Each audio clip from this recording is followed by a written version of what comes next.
Awesome, awesome. Well, guys, don't go anywhere. We are coming back with more matches. Great matches by our team. Great matches from our support staff as well. We love the rate at which these matches are being completed. I know we had some technical issues yesterday, including entire building power surges, but we are doing great. We're chugging along today through these matches, through these qualifying rounds, getting closer and closer to the first ever RMUL NA final match. Love to see it.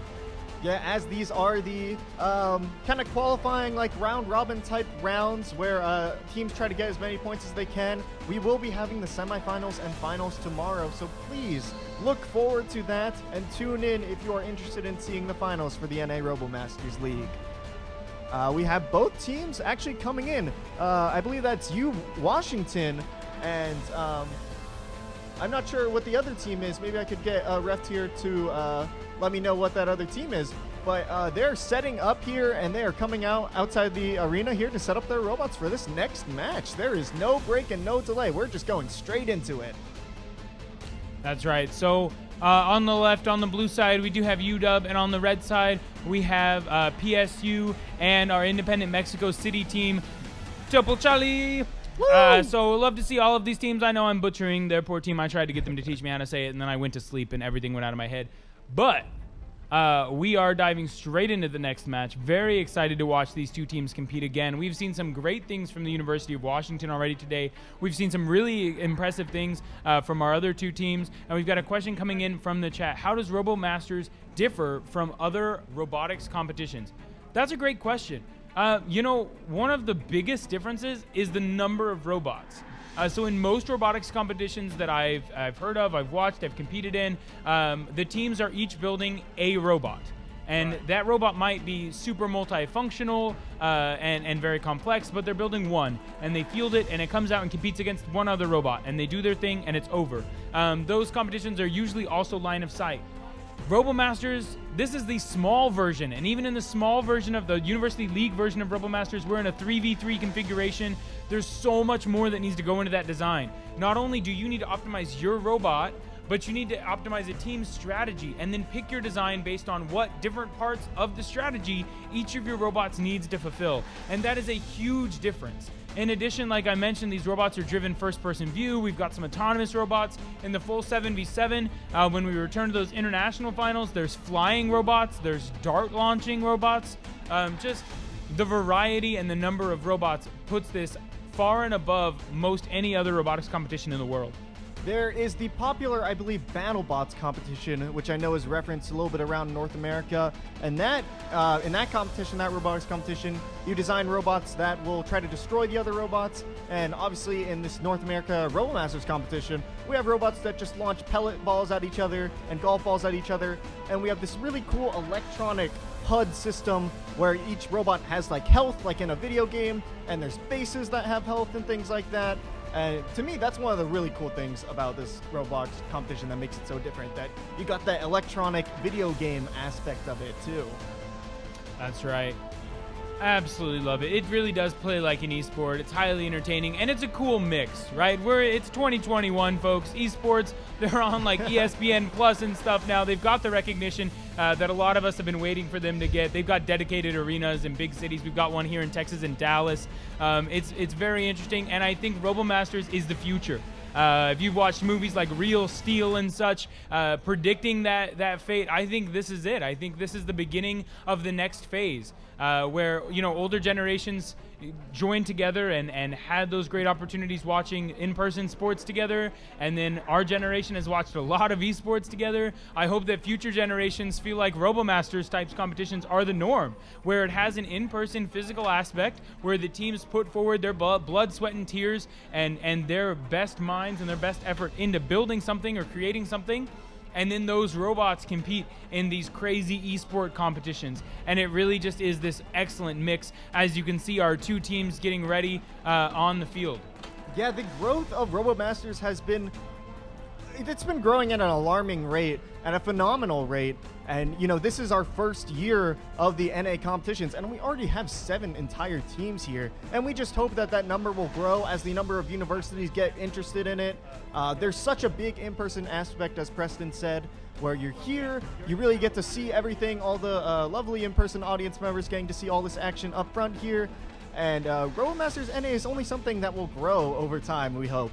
And honestly, one of the coolest things about it is that we get to pass it down to the next generation of university students. You know, we get freshmen who come in to all these different universities, and we get to teach them about RoboMasters, and then they become like the heads of teams, and they get to help lead the team in the club and things like that. And it just continues on and on. We have teams that have been together for 3 to 5 years. Counting Very now. true. All right, we're getting some really nice looks at these robots. Look at them. They all look excellent. The UW robots, we've talked a lot about them. They always perform excellently. Their Sentry has a really nice patrol mode activated. And then on the other side of the screen, we're looking at PSU and our Mexico City team, and they also look great. We're going to call that team PT is their team name together as a combined group. The PT robots look clean.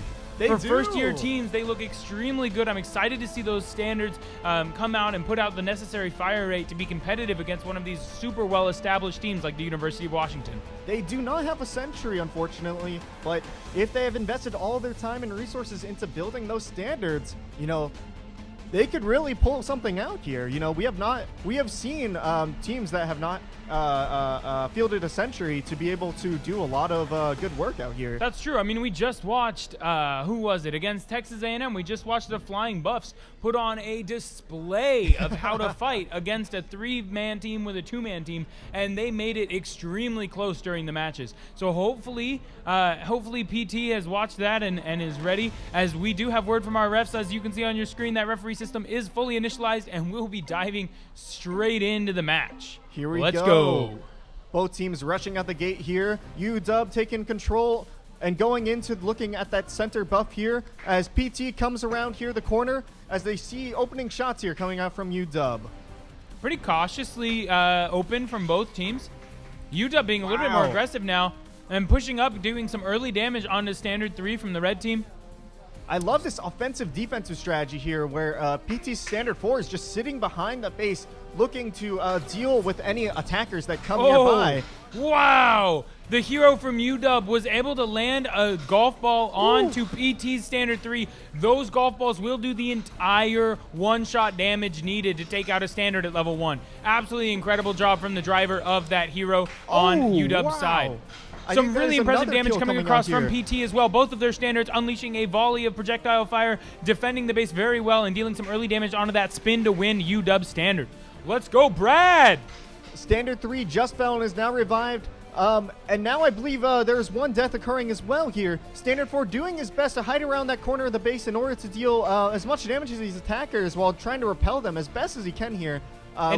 Excellent job from PT to repel that push from the University of Washington. Indeed. The University of Washington was able to get an early kill from their hero, but even so, PT was able to burn through that timer to get that revival, to re-heal and defend the base. So great job from PT, great job from the University of Washington. Whoa! Ooh. Incredible firing rate coming out of the University of Washington. They absolutely melt through one of the PT standards. The second PT standard also falls. The University of Washington starts dealing damage to the PT base, and they're chewing through that base health. Remember, there's not a shield, there's not a sentry, so they go straight onto the base. This is a slaughter fest in the base. 2v1, the standard takes them both out and deals a chunk of damage to the base. Now that is a 1v2 scenario that UW has just won. Their standard came in, it took around half its health points and damage. It is really low, it's trying to get repaired right now, but is able to take out not 1, but 2 standards, and then go on to chip around 250 health points of that base. It is getting some repairs right now, and both robots on the side of PT have revived here. We'll see what their next game plan is as they roll out to the center of the map. They confront the blue hero with everything they've got here, and they're looking to get some repair points here and then go back to the PT has taken full control out of that middle buff, although the UW has now moved into their base. PT is going to have to try and move in and shoot it back. Remember that middle buff isn't really going to be helpful until they can make it back. That's an incredible amount of firepower coming out of that UW sentry as it continues to deal a stupid amount of damage to the base. As you see that base damage fall, remember that Each one of these pellets only deals 5 damage per hit to that base. So when the hit takes this 400 damage off of the base, that's 50, 60, 70 shots from the University of Washington connecting, I would bet, at a 90% or higher accuracy rate. Absolutely amazing. I believe that damage says there's like 1,300 health left. So that means they've done at least 70 shots to that base. That is absolutely insane. These red robots from the side of PT, there's something going on with them. They keep going on and offline. I'm not sure if the standard's knocking them out or if they're just shooting they got too knocked fast. out that time. Wow. Ooh. Hey, PT does trade very nicely across a bunch of damage onto blue standard from UW. Great to see it. Someone clip that for PT. They want that for their advertising and their own records. That was incredible. Great firing rate from the PT standard. Good accuracy as well. Yeah, they were able to do standard 4 here was coming along and chasing this standard number 3 on the side of the UW here. A great it's defensive forcing move. him to retreat right now as his health is near 0 right now. What a great repel from the side of PT. An excellent showing of how accurate and how good their standards really are, even if they do not have a sentry right now. In addition to this 3v3 competition that you're watching right now, there is in a separate room a smaller 1v1 competition happening just for fun between these standards, and I bet that red standard 4 from PT is going to be a sight to see in that 1v1 arena. It's doing such a great job here on the field in this 2v3 configuration. Now it's starting to tango with the hero from the University of Washington. Oh, here comes PT standard 4 looking to damage that sentry. He's coming in. Now they've got this little 2v1 scenario here against this blue hero. But unfortunately he gets yellow card. Dang, but he gets taken offline. Standard 4 here. Standard 3 is the only one left against this 2v1 situation. With 18 seconds on the clock, I don't really think they can do much. But Standard 3 is going to try his best to loop around here and see what he can do. Joe in the chat, unfortunately, we are not streaming the 1v1s. If you have a friend or family or a student or something that's here at the competition, they are more than welcome to film some of that 1v1 in matches for you and send them your way. And we're definitely going to be posting a little bit of footage from the 1v1s in our Instagram over the next couple days, so keep an eye out for it. But these are running simultaneously, so we'll be streaming our 3v3s exclusively. And with that, UW takes the first win of this match here, of this best of 2. Wonderful great job from both teams. Wonderful Excellent job to both showing. teams. Amazing UW work. did a fantastic job putting out a stupid amount of damage from a standard. I think that takes the cake for the highest DPS that we have seen all weekend coming out of Blue Standard 3 on UW's team. It really was, and I mean, PT standard was no joke too. It was able to almost completely kill that same standard that was chunking away at their base. So excellent job to both teams here. I think with a little mix-up and change-up in their strategies, we might see PT climb back up to the top and get a kill and maybe force out some damage on that sentry. Very true. PT did a great job there during the game. They did an excellent job fighting in the skirmishes. They were completely evenly matched. We really appreciate that and applaud them for that as a first-year team. That's quite a feat that they've accomplished. And then, oh man, props to that UW team. Getting that early hero kill, I'm sure makes their hero team so happy. You'll notice that the armor plates are different sizes on the hero and the standard. And so on those standards, the armor plates are half the size as the hero. And hitting those with a golf ball is extremely difficult, especially early game. The hero can only shoot once or twice every 10 seconds. And so it's so hard to do as a pilot, as an engineering team. So props to UW. I'm sure that was one of their highlights from this game. In addition to the firing rate from that sentry, was that early hero one-shot kill. Yeah, the heroes are so hard to aim and they're so hard to shoot with that large 42mm golf ball to get a lot of distance as well as speed onto it. So really awesome job from UW. That's not something we have seen too much of. Really good heroes coming out here. So awesome stuff for them. The team right now of referees, our volunteers, are helping clean up the arena as we speak. And we will shortly have that cleaned up and be ready for our second match in this last match in our best of 2. All right, so this second match, best of 2, you can vote in chat with your channel points. Who do you think is going to win? Do you think UW is going to clean up again, or do you think Polytech is going to be able to use that excellent skirmishing technique and mechanics to be able to turn the tide of the second match, guys? Go ahead, throw it in the chat, wager those points, get yourself some more channel points so you can represent even more for your team. You want to get as many of those channel points as you can for these semifinals and finals that are happening tomorrow, so you can vote for your favorite team. That will be really fun to see. But for now, we're just chilling out here. The referee system is initializing for this second match. We are ready to go 97% to 3%. That first game was pretty decisive in a 2-for-3. I think if it was a 3-for-3, it would have actually been a relatively close match, however, as Polytech was able to push them out of their base once or twice. That's true, yeah. Oh, we have a little bit of a bump between the two robots from UW, but they are still out of the gate here, and they're immediately going on the offensive here, doing this kind of pincer attack where they attack on the left and right-hand side. PT's employing the same strategy where they have one of their robots immediately behind the barrier and the other one protecting the base. But here comes Standard 3 looking for that damage on that sentry turret here. PT Standard 4 being very cautious. A little bit of peeking. Everyone paying lots of respect to the skirmishing power of both sides of these robots. Just trying to establish early vision. Not getting too evolved, not going too deep. Yeah, standard early trading between the two blue and red standards happening in front of the red base. Oh, Standard 3 on the side of PT's taking a lot of damage here. Gets taken down by the standard on the side of UW. Red Standard 4 pops around the wall and unleashes a volley of projectiles. Blue Standard 3 from UW also unleashes, and Red Standard 4 falls from the PT side. That is a double kill for the side of UW. Double with kill. With their Saw some people in chat asking for some sick voiceovers for the kill counts. We'll try to bring them to you when I think about it. Excellent job from the University of Washington. Polytech trying this more defensive, more defensive strategy. Chat saying that having a sentry is a must. Yeah, just like we were talking about with that previous team, that was a first-year team. Even if you don't have a turret, if you can just get something legal on the rail, it will be very, very helpful for you throughout the competition. It gives you that extra health bar, and it makes your win condition a lot easier because you just have to damage the sentry rather than completely taking it out if both teams have not killed the sentry turrets. Some updates coming in from Ref Billy about the red card status of the robots from UW. I believe that's just a single yellow cards. A single yellow card for Blue Standard 3, so it will not be shut off or anything super crazy or consequential like that. So it should be able to continue to absolutely drill the base as we're seeing right now. Look at that amazing speed. Standards from PT trying to do some defense, but Standard 3 from UW is just staying in the base. He has no fear. He's taking his shots at the base, ignoring Red Standard 3. Red Standard 4 now on his way. We've seen some pretty impressive things come out of Standard 4. We'll see if he can shove Blue Standard 3. There it is. Wow. Woo! Red Standard 4 does kill himself from bullet heat, from barrel heat. He does not have the levels necessary to go toe-to-toe with Blue Standard 3. He tried his best there, and he paid the price, but he will be revived shortly. It looks like that standard on the side of UW is going back for ammo, which gives a brief reprieve for the side of PT in order to get some ammo, repair, and figure out how they want to change his strategy up right now.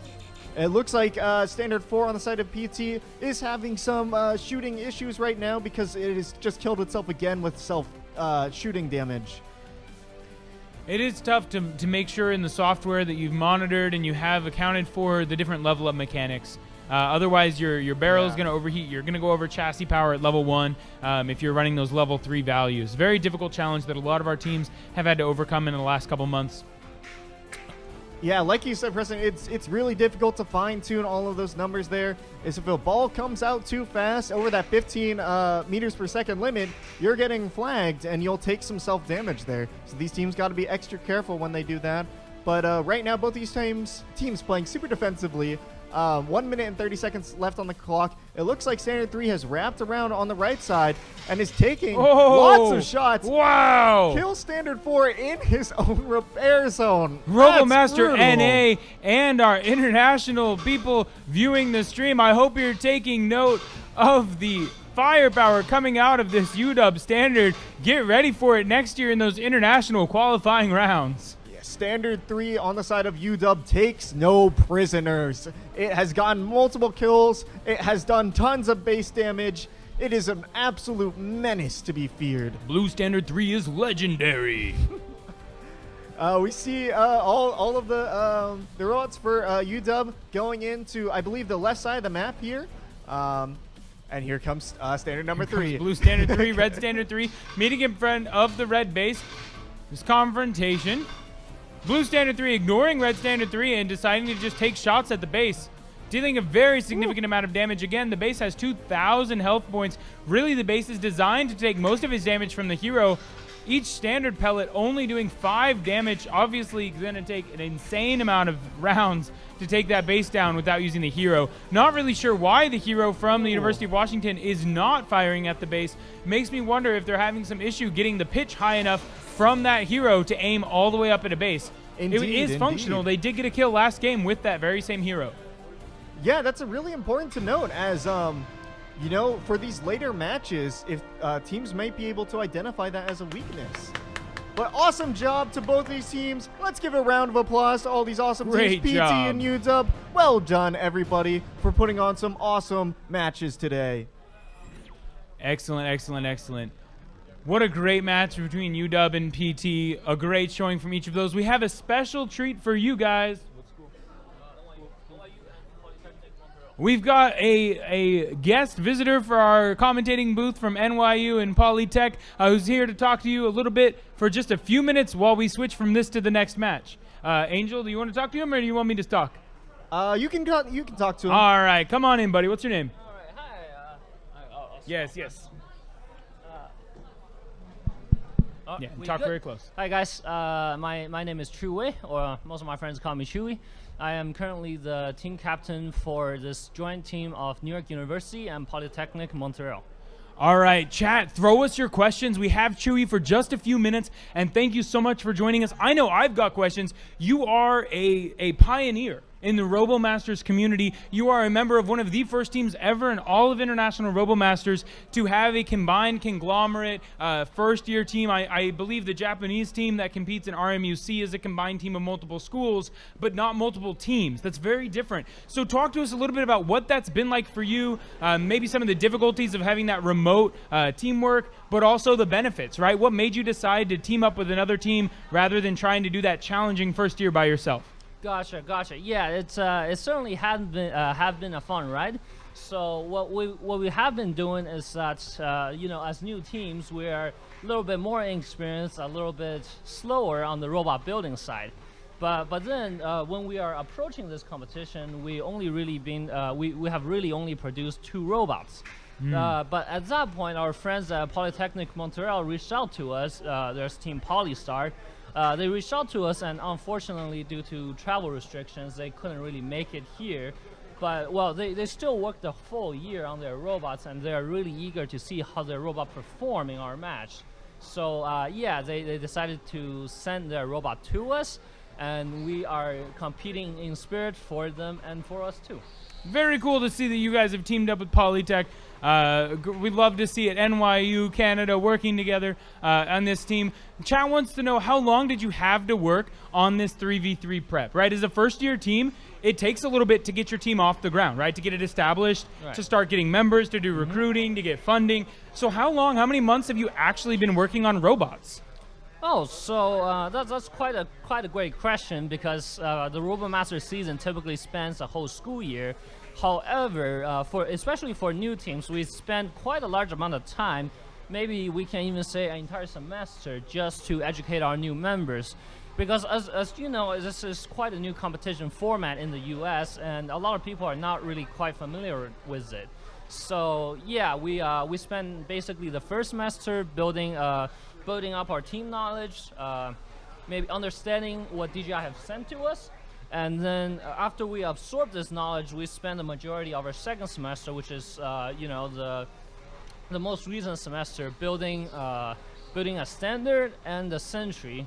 And then eventually we converted our standard into a hero for this competition, since we are also competing for our friends at Polytechnic Montreal. Very cool, very cool. Yeah, I remember our first year. That really is the truth. It takes about a semester to get up off the ground, get through all that red tape at the university to get that club organized and official. And so really, congratulations to you as a team, as a conglomerate team especially. Being able to be here is really the goal. I know for a lot of us as first-year teams, showing up at the competition, getting the funding you need to build the robots, to travel here, to compete, having that experience really is the largest obstacle no matter how it goes. You guys are doing quite well, though. We're super happy to have you here. Any other questions from chat that you want to talk to Chewy about? Anything else? Chewy, what stood out to you most in your RoboMasters experience? What's been your favorite thing?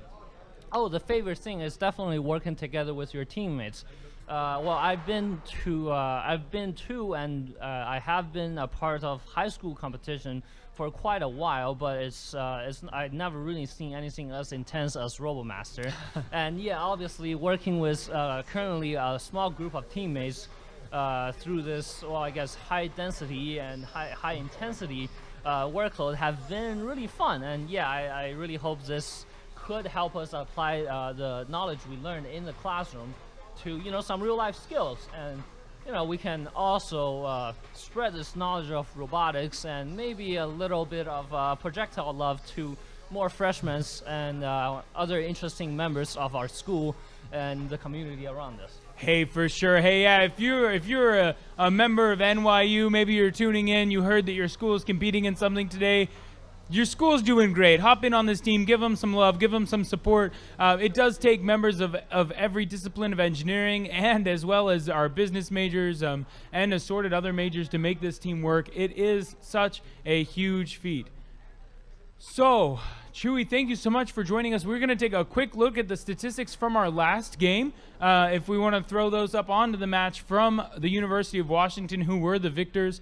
You can see again, the developers for each of the 3 robots, as well as the pilots for each of our 3 robots in this game, the overall damage. Reminder that these statistics are available via our Instagram. If you'll go ahead and give us that follow, you won't miss any of those. I mean, great scoring from the University of Washington, and excellent reaction from that first-year team. Chewy, you can probably relate to the difficulty of being a first-year team and facing one of these well-established 4th or 5th-year teams. It's tough. Yeah, of course. University of Washington is a team to be reckoned with, and actually, a great story is that when I first tried to start the NYU team, the NYU RoboMaster team, I had the chance to go to University of Washington and talk in person with their, well, I guess now previous captain, Sig. And yeah, and Sig really helped me out here with how to start a new team, how to get in contact with DJI. And yeah, I got to give a shout out to Sig for helping us starting out. And that's the last thing I'll leave you guys with. RoboMasters is a community. I have been shocked by how much collaboration and help there is between the teams. Oh, yes, as a team, still to this day, we reach out. We've got a RoboMasters and a Discord for all of the teams to collaborate. When we have a question, if you have a problem, over and over as a team lead, I went there. I'd be like, hey, like this module's not turning on. I don't know what's wrong. People are helping out with all of those things, making it possible for teams to start up. Thank you so much, Chewy, for joining us. Thank you in the chat on Twitch for joining us. As you can see from our official chat, we will be starting up the knockout stage in just 50 minutes. Smash that follow button, smash the notification button, stick around for some University ads from us starting here in just 2 seconds. Thank you guys so much for joining us, and we'll see you in about an hour.